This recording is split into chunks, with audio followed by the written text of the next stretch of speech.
Assalomu alaykum hurmatli obunachilar, bizdan kuzatib borayotganlar. Bugungi obzorimizda Mirzolobiya rayon Nikitinada joylashgan 4,5 sotix yer uchastkasiga ega bo'lgan uy-joy. Binoning umumiy kvadraturasi 400 kvadratda tashkil qiladi. Xonalarning soni 6 ta. 3 ta qavatdan iborat bo'lgan bino ko'tarilgan. Podval 1 va 2 qavat. Imoratning podval qismida finskiy sauna, turistik hammom, hovli qismida basseynlari joylashgan. Juda ham yaxshi sifatli qurilgan uylardan bittasini video obzorini qilib beramiz. Videoni oxirigacha ko'rishingizga tavsiya qilamiz. Demak, bu elitniy mahalla Nikitina ko'chalari keng asfaltlar qilingan va kommunikatsiyalardan muammo yo'q. Ko'cha tarafdan darvozagacha bo'lgan masofada bitta katta mashina sig'adiganlik joy ajratilgan. Bu joyda palissadniklari ham bor, fonarlar qo'yilgan va archalar ekilgan. Paliflari ham bor, gazon ekib qo'yilgan.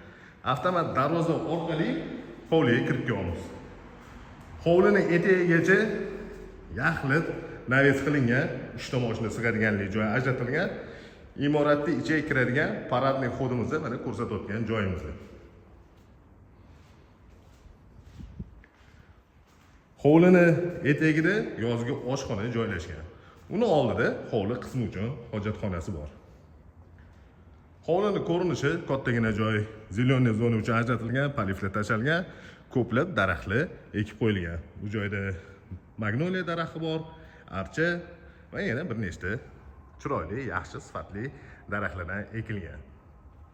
Hovli qismida, demak, yozgi oshxona, uni oldida hovli qismi uchun hojatxona bo'ldi. O'rtada zeleniy zona va bu joyda hovlining bir chekkasida basseyn joylashgan. Basseynning razmeri uzunasiga 7 metr va eniga 3 metrni tashkil qiladi. Basseynning chuqurligi 1 metr 70 santimetr. Hovli tarafdan imoratning ko'rinishi. Katta tajribaga ega bo'lgan sifatli uy quradigan quruvchilar tomonidan qurilgan uy. Bu joyda mana yaqinlashtirib ko'rsatyapman. Hovli tarafdan podval qismiga tushsa bo'ladigan zinasi bor.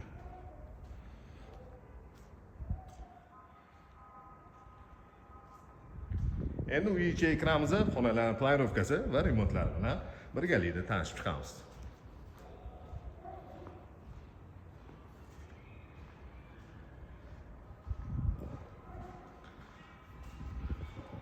Paradniy vxod orqali uy ichiga kiramiz.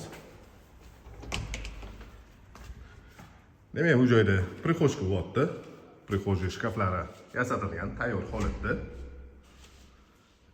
Koridor bo'ylab o'tganimizda o'ng tarafimizda hol, to'g'rida zal, chap tarafimizda birinchi qavat uchun umumiy sanuzel va uni oldida mehmonlar uchun ajratilgan yotoqxona joylashgan.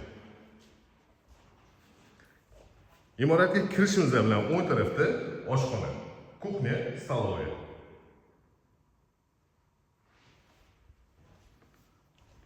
Demak, kattagina hol qismi.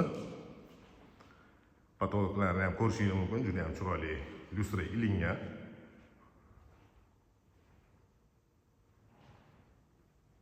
Ko'plik poldan tashqari yana registr batareyalari ham o'rnatilgan.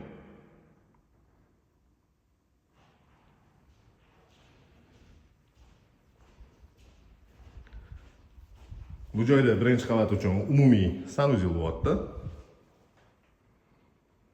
Rakvina, unitaz, bide va dushovoy variant sensitillari o'rnatilgan. Mehmonlar uchun ajratilgan yotoqxona. Razmeri 5 ga to'g'ri. Patologlarning balandligi 3,5 metrni tashkil qiladi.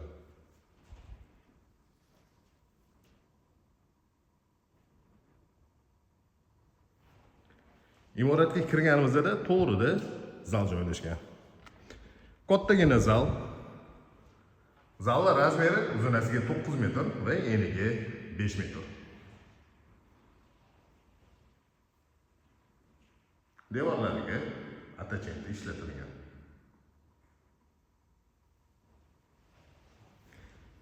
Bu ikki qalinlikda tarketlar yotqizilgan. Demak, birinchi qavatda oshxona, zal, mehmonlar uchun ajratilgan yotoqxona, bitta sanuzel va hol bo'ldi. Endi ikkinchi qavatga ko'tarilamiz. Ikkinchi qavatda 4 ta yotoqxona va bitta katta hol joylashgan. To'rtta yotoqxonani ikkitasining ichida alohida o'zini yuvinish xonasi joylashgan.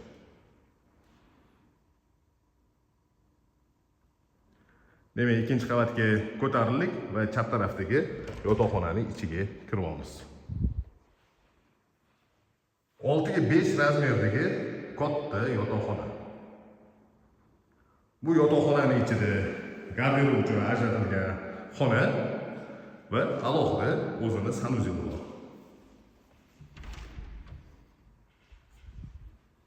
Sanuzyeli ko'rinishi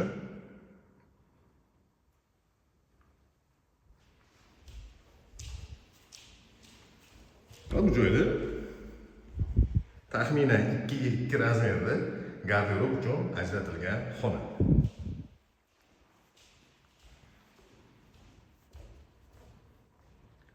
Domofonlar o'rnatilgan. Har bitta qavatga alohida kollektorlari bor. Har qavat uchun alohida avtomatika yig'ilgan. Bir-biriga nagruska tushmasligi uchun ko'rsatayotgan joyimiz ikkinchi qavatda joylashgan hol qismi. Kattalar uchun mo'ljallangan ikkinchi yotoqxonaning ichiga kirib kelamiz.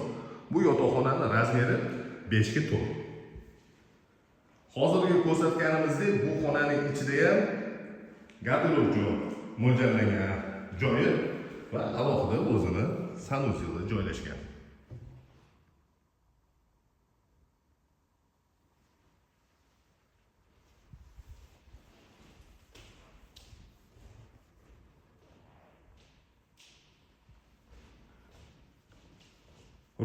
Ro'para ikkita xona bolalar uchun ajratilgan va to'g'ridagi eshik ikkinchi qavat uchun umumiy sanuzyel.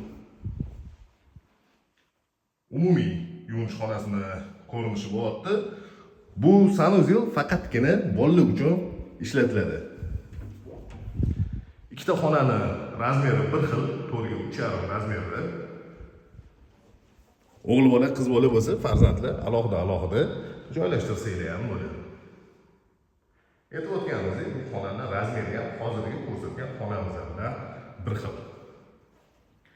Demak, bolalar uchun ajratilgan ikkita yotoqxona uchun o'rtada sanuzyel.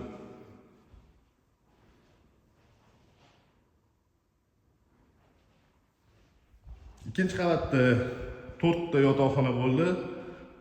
3 ta sanuzyel joylashgan. Bitta katta hol qismi. Endi imoratda podol qismini ko'rsatamiz. Eslatib o'taman, birinchi qavatda oshxona, hol, zal, mehmonlar uchun ajratilgan yotoqxona va bitta sanuzyel joylashgan. Imoratda podol qismida finskiy sauna, turetskiy hammom va yana bir nechta xonalari bor. Podol qismidagi hol qismi bo'lyapti.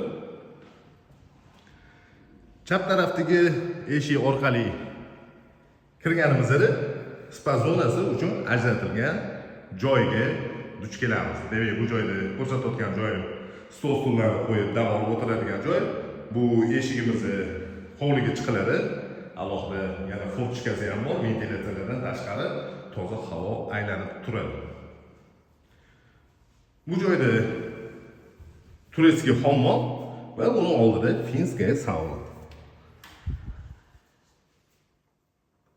Turetskiy hammom bilan finskiy sauna katta qo'rilmagan.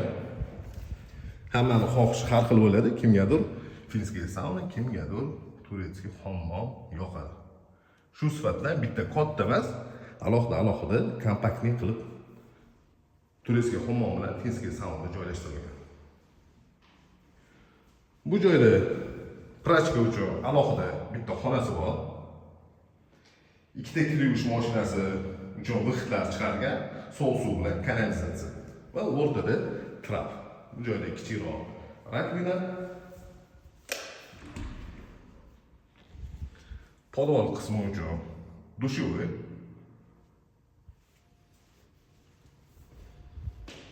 zinantekdan unumli foydalanib kladovka sifatida joy ajratilgan. Va bu joyda kotelni joylashgan. 200 litr suv sig'imiga ega bo'lgan boiler. ikkita двухконтурный котел. Xato olib ketgan Vadinovning asosida расширительный bak, avtomatika, stabilizatorlari alohida yig'ilgan. To'g'rida yana bitta xona bor, konservatsiyalarni saqlash uchun холодный komnata.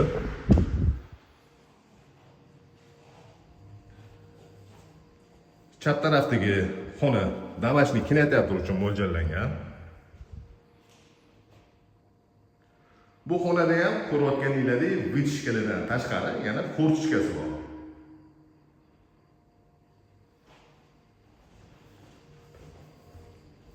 Bu xonani ro'parasida xuddi shu razmerda yana bitta xona joylashgan.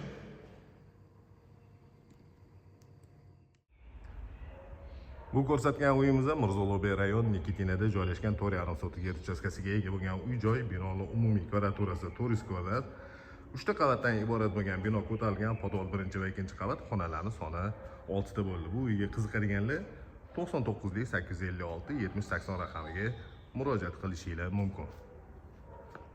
Narxini описаниyaga yozib qo'yamiz.